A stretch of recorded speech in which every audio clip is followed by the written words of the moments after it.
कार्यशाला में आप लोगों का स्वागत एवं अभिनंदन है। यह कार्यशाला का तीसरा भाग है। पहला भाग 22 तारीख को था और दूसरा भाग हुआ आज। ये तीसरा भाग नवरात्र के मौके पर मैं आप लोगों को बधाई देता हूँ।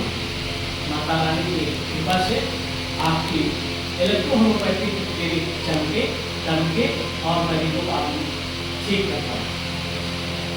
जैसा कि आपको मालूम है, इस माहौल में आज आर्थराइटिस गाउट का मरीज लगभग हर परिवार में एक व्यक्ति मिल जाता है। उसका कारण खान पान होता है। मैं सचमुच चाहूँगा वर्मा जी बहुत छोटे में आप लोगों को बताएं और इलेक्ट्रोहोम्योपैथिक की दवाएं जो हम लोग देने वाले हैं आपको देंगे। आप अपने क्षेत्र में जाकर इस इलेक्ट्रोहोम्योपैथिक की दवा को लोगों को दें और निरोग करें।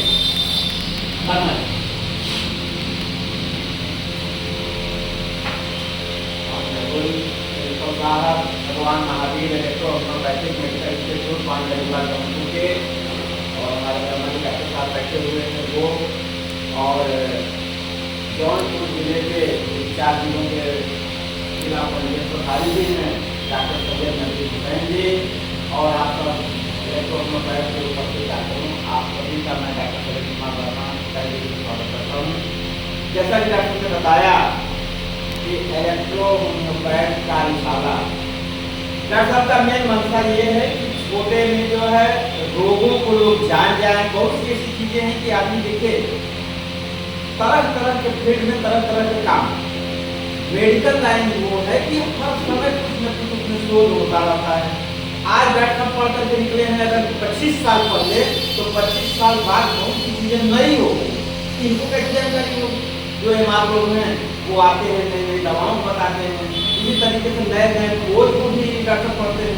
ये जीवन भर कुछ न कुछ सीखने का ही जो है ये जो हम लोगों का ये है डॉक्टरी का जो कार्य है, जीवन भर कुछ न कुछ सीखते रहिए, आगे बढ़ते हैं। अब आ जाते हैं अपने कार्यशाला पे। डॉक्टर साहब ने जो है बताया आज के समय में एक बहुत ही कष्टदायक रोग जो कि हर जगह हर घर में समझ लीजिए कि जो है कोई इसे छूता नहीं है। कुछ उम्र के हिसाब से कुछ यंग है, कुछ जो है गाउट का जो है देखा जाता है, आर्थराइटिस देखा जाता है, इसी तरीके से स्पॉन्डिलाइटिस देखा जाता है। तो इन सब चीज़ों के बारे में मैं बहुत ही संक्षेप में बताऊंगा क्योंकि इसके बारे में एक कार्यशाला 22 तारीख को जो हो चुकी हुई है और हो सकता है उसमें कोई आप लोग आए हों तो शायद ले हों। और आज जो है तो हम सबसे पहले शुरू करते हैं गाउट क्या है। तो अगर हम देखें गाउट क्या है तो इसके पीछे हमें थोड़ा सा जाना पड़ेगा कि गाउट क्या है। गाउट जो है अगर इसके लक्षण को देखें तो हमारे यह जो पैर का अंगूठा होता है नीचे का, इस पोर्शन में लालिमा हो जाती है, वहां पे लाल हो जाता है, सूजन आ जाती है और दर्द होने लगता है। ये तो उसका एक लक्षण है। लेकिन हम लोग जो डॉक्टर लोग हैं उसके पीछे का कारण समझेंगे ऐसा क्यों होता है। तो एक्चुअल में इसका कारण होता है हमारा खान पान। हम जो डेली खाना खाते हैं उसमें बहुत सी तरीकों का प्रोटीन भी जो है इंटेक करते हैं। उनमें जो है एक प्रोटीन है जिसका नाम है प्यूरिन वो नाम सुना हुआ है। जब ये हमारा शरीर उसको इंटेक्ट कर लेता है और बॉडी में जब प्यूरिन का मेटाबॉलिज्म होता है तो लास्ट प्रोडक्ट बनता है उसका, वो बनता है यूरिक एसिड। ये सभी लोग जानते हैं, कोई नई बात नहीं। यूरिक एसिड और यूरिक एसिड हमारे शरीर के लिए एक बेस्ट प्रोडक्ट है जिसको कि हमारी किडनी जो है ब्लड के साथ जब वहां पहुंचता है तो फिल्टर करके बाहर कर देती है। लेकिन यदि हमारी किडनी उसको पूर्ण रूप से बाहर न कर पाए, कारण नंबर 1 किडनी खराब हो, कारण नंबर 2 एक्सेस मात्रा में यूरिक एसिड बन रहा हो, कारण नंबर 3 अगर ये सब कारणों की वजह से ब्लड से टोटल वो एक्सपेल आउट नहीं हुआ तो वो कहाँ जाएगा? वो हमारे ब्लड में बंद करता रहेगा और बंद करते करते जब उसकी एक मात्रा जो कि एक मात्रा होती है, देखिए मात्रा भी अगर तुम जान कर आते हैं आप यूरिक एसिड का तो से लेकर के जो है 5 ग्राम जो है डेसीएमएल जो है पर डेसीलीटर होता है उसका। और पुरुष में जो है 3.5 से 7 ml पर डेसीलीटर ये रहता है ब्लड में, ऐसा नहीं पूरा नहीं रहता है। लेकिन जब इससे ज्यादा एक्सेस मात्रा हो जाती है वह क्रिस्टलाइज होकर के यूरिक एसिड क्रिस्टलाइज होकर के हमारे छोटे छोटे ज्वाइंटों में जाकर के डिपॉजिट। और वही गाउट, देखिए हमने आपको एक बता दिया, गाउट एक बता दिया, वही गाउट है।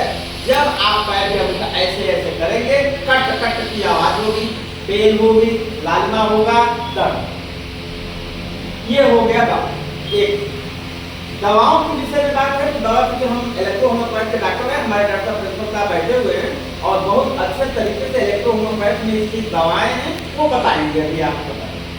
अब आ जाइए दूसरी चीज को देखते हैं, थोड़ा सा अर्थराइटिस को देखते हैं कि अर्थराइटिस क्या होता है। तो जो हमारे जो ज्वाइंट्स है, अब देखिए अब उसको छोड़ दीजिए, क्या नाम है गाउट, अर्थराइटिस क्या है, अर्थराइटिस क्या है। जितने भी हमारी बोन हैं, जहां जहां पे इसका ज्वाइंट होता है, अब बोन में भी जो है आप जानते हैं एक बोन होता है, कार्टिलेज होता है। जो कार्टिलेज होता है वह भी एक बोन का ही प्रकार है, लेकिन वह पतला होता है, प्लास्टिक कतरे से एक संरचना होती है। जो लोग मीट को खाते होंगे तो वहां देखते होंगे एक दांत से चबाई टूट करता है तो पार्ट, वह जो है वही है कार्टिलेज है। यानी एक बोन तो बहुत हार्ड हो गई, कार्टिलेज जो है होता है। जहां भी हमारे ज्वाइंट्स हैं, जैसे ये मूवमेंट ले ले, यहाँ का मूवमेंट ले, जितने भी ज्वाइंट, बोन के ऊपर थोड़ा सा कार्टिलेज की एक लेयर दोनों साइड से रहती है और उसी के ऊपर इसके बीच में साइनोवियल फ्लूइड भी बना रहता है, जिससे कि जब हमारा ज्वाइंट का मूवमेंट हो तो ये आपस में लड़े न, कुटुराए न, एक दूसरे को कुरुच न दे। ये समझ लीजिए कि इसकी आयलिंग ग्रेसिंग है, ये इसका काम है। लेकिन किन्हीं कारणों से यदि हमारे ज्वाइंट्स खराब हो जाते हैं, जैसे कि कारण नंबर 1 एक्सीडेंट हो जाता है, एक्सीडेंट हो गया किसका ज्वाइंट हो जाता है, ये भी एक कारण है। यही मतलब कारण तो कई एक है। तो इस तरीके से या फिर कुछ हम ऐसी दवाएं ले रहे हैं जिसका साइड इफेक्ट ऐसा है कि उसके साइनोवियल फ्लूइड को सुखा दिया, या जो यहाँ कार्टिलेज है उसको घिस दिया, या हमने ऐसे तरीके से इस्तेमाल किया बॉडी की वो घिसा। यानी जब कार्टिलेज में घिसाव हो गया तो डायरेक्ट हमारी बोन आपस में जो है घिसने लगती है। और इसका साइन सिम्टम क्या है कि ज्वाइंट पे दर्द होगा, स्वेलिंग आ जाएगी, और यह 2 प्रकार में 3 प्रकार की होती है, जिसमें सारे कवर हो जाएंगे। कौन कौन है बता दो। यदि स्वेलिंग है ज्वाइंट पे, ध्यान सुनिए, तब इन्फ्लामेटरी अर्थराइटिस के अंतर्गत हम इसको डिनोट करते हैं। डॉक्टर यदि सूजन है ज्वाइंट पे, ध्यान दीजिएगा, जहां अगर पेशेंट आता है देखते हैं यहाँ सूजन है, यहाँ पे जो है सूजन हो जाएगा, जहां मतलब पेन बताएगा सूजन अगर आपको आ रहा है तो वह जो है उसको हम इन्फ्लामेटरी अर्थराइटिस इन्फ्लामेटरी अर्थराइटिस के अंतर्गत जो है उसको देखिए। ये हो गई एक बात। दूसरी चीज, डॉक्टर बैठे हुए हैं, हमसे सीनियर हैं और काफी हमसे ज्यादा जिसको प्रैक्टिस भी कर रहे हैं, उसको अच्छा ढंग से जान रहे हैं। दूसरी चीज, एक अर्थराइटिस और है जो बहुत कॉमन है, वह कारण है उम्र। हमारी उम्र जब 50 के एबव जाने लगती है तो हमारी हड्डियों में एक क्रिया होती है जिसको हम बोलते हैं स्क्लेरोसिस की क्रिया होती है। हड्डियों में क्षरण होने लगता है, यानी धीरे धीरे हड्डियां हमारी कमजोर होने लगती हैं।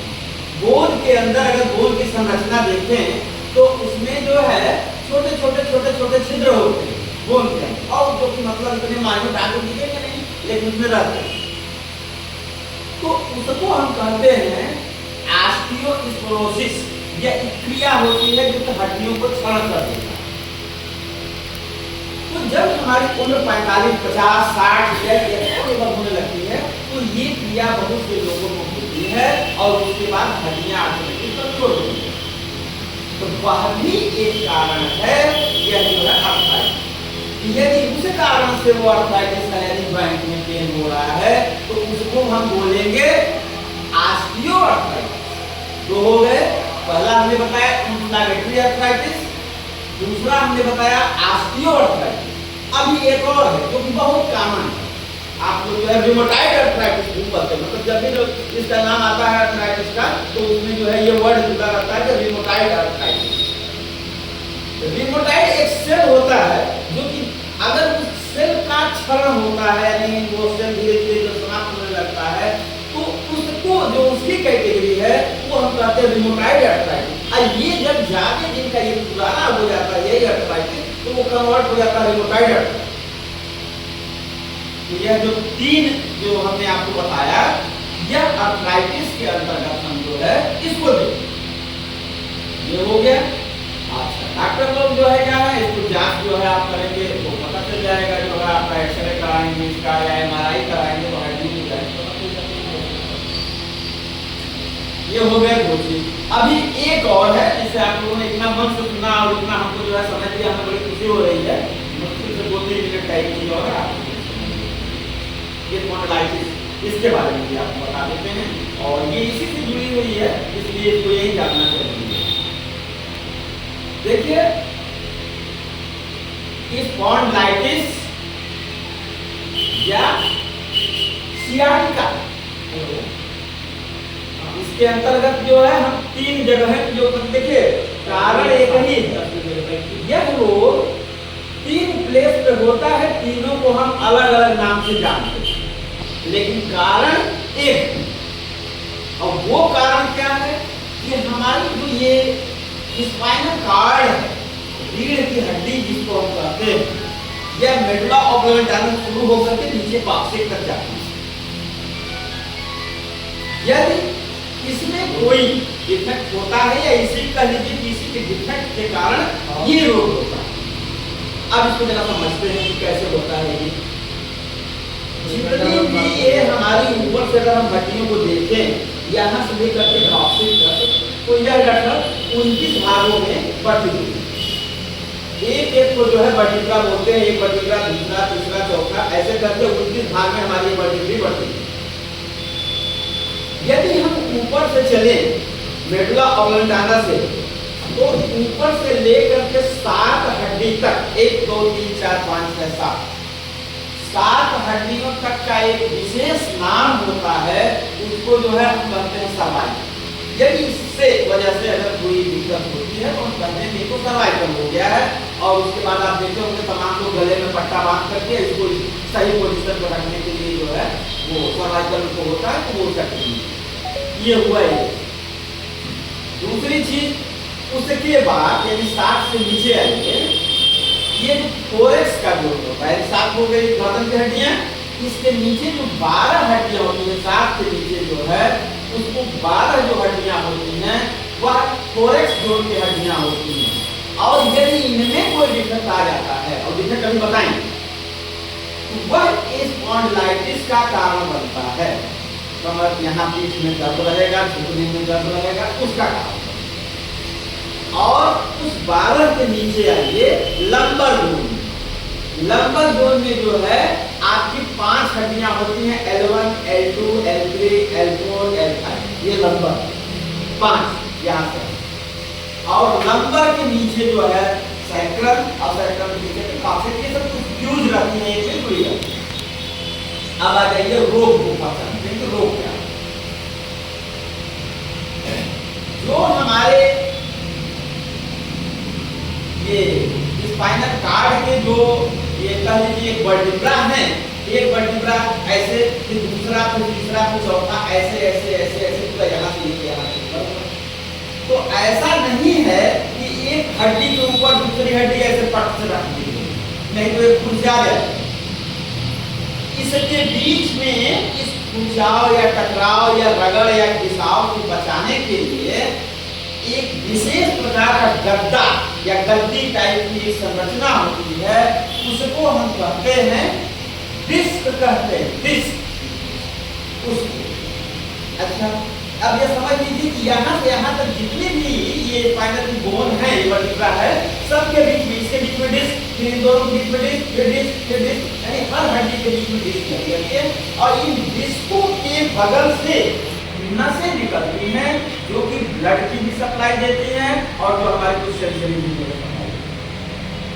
तब होता क्या है कि आदमी, हर आदमी एक विशेष कारण होता है, एक विशेष प्रकार से कभी कभी उसके उठने बैठने का होता है। ऐसे मान लीजिए आप बैठे हुए, सीधा बैठे हुए, अब कोई आदमी ऐसे झूठ के बैठा, एक दिन बैठा, 2 दिन बैठा, 4 दिन बैठा, 10 दिन बैठा, वो उसके आदत में शामिल हो।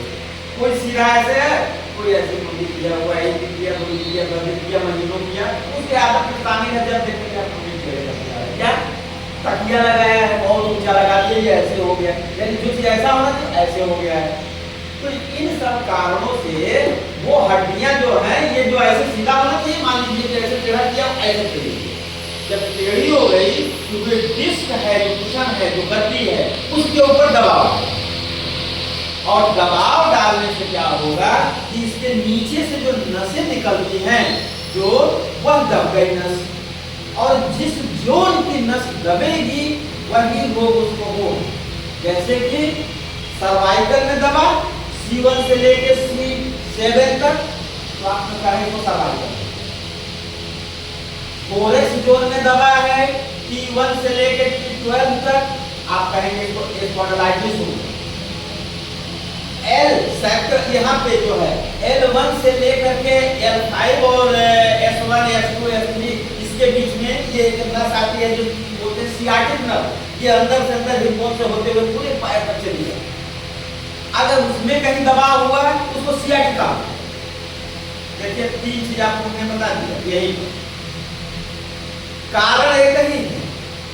हमारे स्पाइनल कार्ड के बीच में जो ये डिस्क लगी हुई है, जब ये स्लिप हो जाती है, और उसको विज्ञान की भाषा में, हम अपनी डॉक्टरी भाषा में बोलते हैं स्लिप डिस्क, या कभी लोग सुने हुए, बहुत कॉमन वर्ड है, ये तो स्लिप डिस्क की बीमारी हो गई। ये डिस्क जो है स्लिप हो गई, किसी को स्लिप डिस्क जो यहाँ बीच में ऐसी रहनी चाहिए, आपके रहने से या किसी विशेष प्रकार के उससे स्लिप हो गई। कभी कभी आपने जंप मार दिया, उसमें डिस्क हो गई, बहुत तेज जंप कर रहा है, कहीं बेतुका तरीके से गिर गए, या एक्सीडेंट में आपको चोट लग गई, वो डिस्क जो है रप्चर हो गई, वहाँ एक्चुअल पोजीशन में नहीं आई, कई कारण इसका।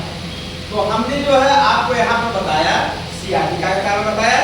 सियाटिक एक नर्व होती है, जब वह नर्व दबेगी, और दबेगी कैसे, ये डिस्क के स्लिप होने से। और कौन सी डिस्क के स्लिप होने से, L1, L2, L3, L4, L5 plus S1, S2 जो सैक्रल है, और उसके नीचे जो पार्ट है, इसी के नीचे से एक जो है निकलते हैं, यहाँ तक नर्व जाती है। यदि उसमें ब्लड की सप्लाई नहीं होती है, यदि नर्व जब दब जाती है, तब हमको पेन होगा, जिसको कि साइटिका कहते हैं या सियाटिक कहते हैं। और ये बहुत ही कॉमन बीमारी है, अगर आप अपने क्लिनिक में देखते होंगे तो जो बूढ़े बुजुर्ग जो हैं, ये भी अच्छा, एज भी एक फैक्टर है, इसको जानिए।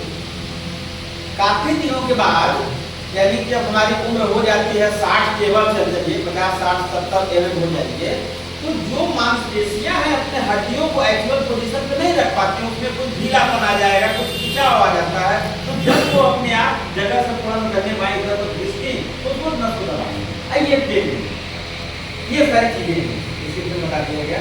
तो हमने आपको 5 बीमारियों के विषय में बताया, जो है यहाँ पर 3 बीमारियों को जो है स्लिप डिस्क की वजह से है, इसे सर्वाइकल हो गया नंबर 1, स्पॉन्डिलाइटिस हो गया नंबर 2, सियाटिक हो गया नंबर 3, और उधर देखिए आर्थराइटिस में भी हमने आपको 3 आर्थराइटिस बताया।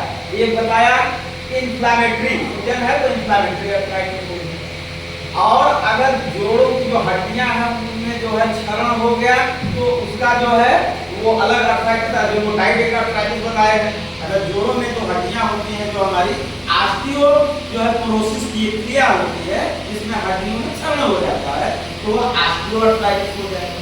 2 हो गया। एक और जो है हमने उसमें आपको बताया कि रूमेटॉइड सेल होते हैं, जब वो सेल वही जब डैमेज हो जाते हैं, खत्म हो जाते हैं, तो यही कन्वर्ट हो जाता है रूमेटॉइड आर्थराइटिस। ये भी आपको हमने बता दिया। और उधर गाउट बताया, जो गाउट का जो मेन रीजन है वो यूरिक एसिड।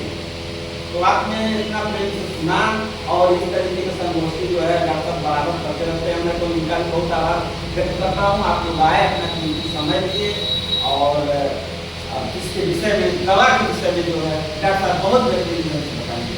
धन्यवाद। बहुत बहुत धन्यवाद वर्मा जी। दवा के विषय में आप लोग जानते ही हैं। आज यहाँ जो दवा दी जा रही है विशेष 5 लोगों के लिए दी जा रही है और वो निःशुल्क आपको प्रदान की जा रही है और वर्मा जी के द्वारा ही, डॉक्टर वर्मा जी ही अब देंगे। मैं आपसे अनुरोध करूँगा कि आप जिला पंजीयन अधिकारी डॉक्टर सैयद नदीम हुसैन जी को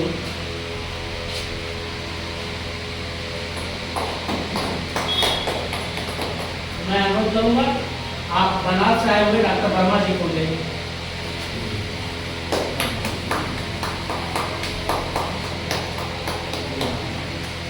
मैं अनुरोध करूँगा शर्मा जी को